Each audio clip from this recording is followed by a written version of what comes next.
Hey everybody, Grant Clayton, 1% List here. I want to make a quick video discussing how you can add more agents to your office. Adding agents to your office is one of the most important things that you will be able to do as a franchisee.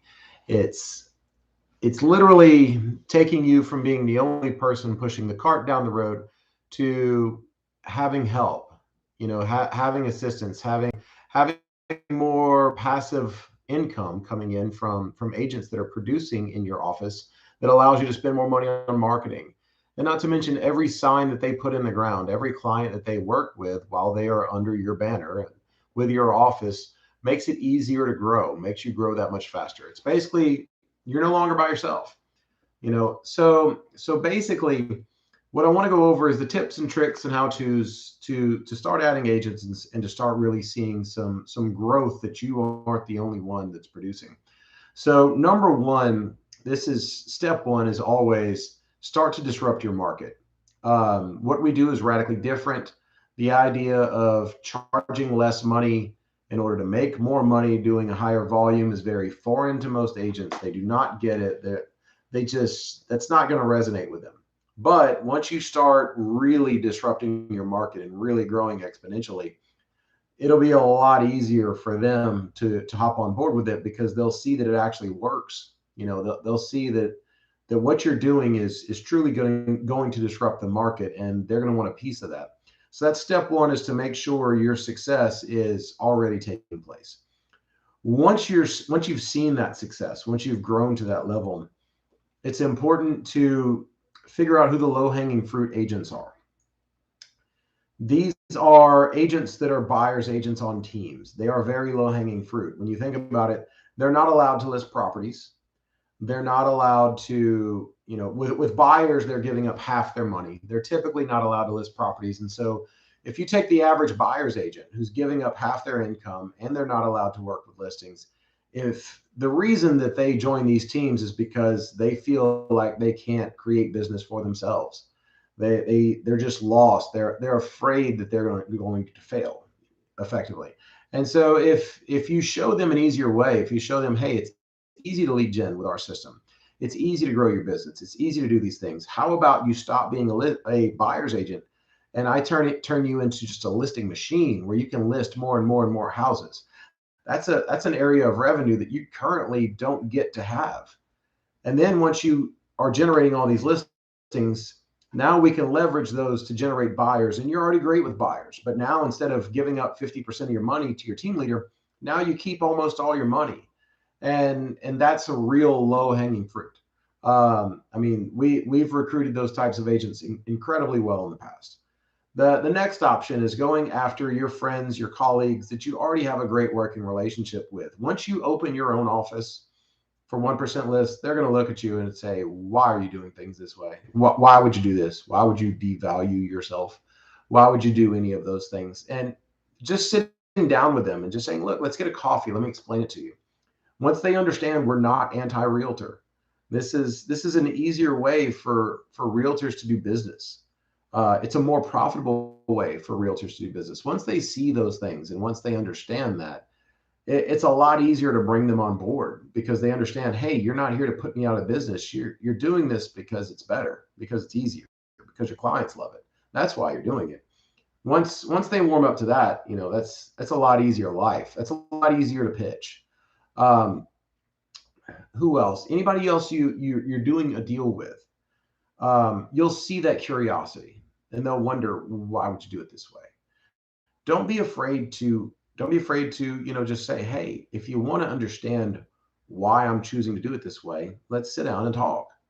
Just don't be afraid to have the conversation. At the very least, what I would tell them is this: we're not going anywhere, we're going to grow. I think you're already seeing that. This is here to stay and it's growing. Why don't we grab a lunch or grab a coffee, and at the very least you'll understand it. And if once you understand it, you decide, hey, this makes so much sense that I want to do it myself, great. But if all you do is understand what it is that I'm doing and why I'm doing it this way, then at the very least it's beneficial for you. You can learn what your competition's doing, and from that standpoint, very few people will say, no, I don't want to get lunch. No, I don't want to even hear what you have to say. Most people will at least listen. So once you get them to sit down and listen, don't where you should start from is pain points. Like if you see the commercial on the TV with the white sofa spilling a glass of red wine and spaghetti, then it's people selling pain. Hey, there's your pain point. So for realtors, what's the pain point? Well, the pain point is lead generation. Realtors either hate doing lead generation, or they aren't very good at it, or some other reason that they just refuse to do what they have to do. And so many of them resort to paying Zillow and paying Realtor.com and OpCity. That's their fallback position because either I hate doing it, or I'm not any good at it, or whatever else. So that's what they're going to fall back on. And so from this, you just ask them, hey, how much easier is it to sell something if the price is dramatically cheaper? How many more of these watches would Apple sell if they costed $100 instead of $400? And just get them to pull back from the real estate aspect, because that's when people dig in their trenches. Oh, real estate's different, real estate's so special, real estate, all these other economic principles that are just normal, that doesn't apply to realtors and real estate agents. And so once you pull them back from that, just say, okay, let's talk about any other product. Let's talk about a truck. Let's talk about a car. Let's talk about a trip. Let's talk about a purse or a pair of shoes or an Apple Watch or an iPhone. Let's talk about anything. If it gets more expensive, heck, talk about the government. When the government wants less of something, what do? They tax it. When the government wants more of something, what do? They give tax incentives to do it. So guess what? The more expensive your services are as an agent, the less business you're going to do. The more cost effective, more value oriented you are as a realtor, as a business. Okay, not just as a realtor, as a product, as a business, as anything else, the more volume you're going to do. That's just a reality. That's just fact. So once they understand that, once they understand, hey, pitching somebody to list their house is really easy if I'm pitching them, hey, I'm going to save you $10,000. Okay, yeah, that's easier. It's easier to open the door, and then it's easier to walk out the door with the listing. And so you get them to imagine, how much time are you spending doing work that does not generate income versus work that will generate income? So work that doesn't generate income, door knocking, flyers, open houses, broker tours, all this crap that doesn't directly generate income. How much time do you spend doing that versus how much time do you spend writing an offer? How much time do you spend, listing a house, putting a sign in the ground? How much time do you spend doing those actual things?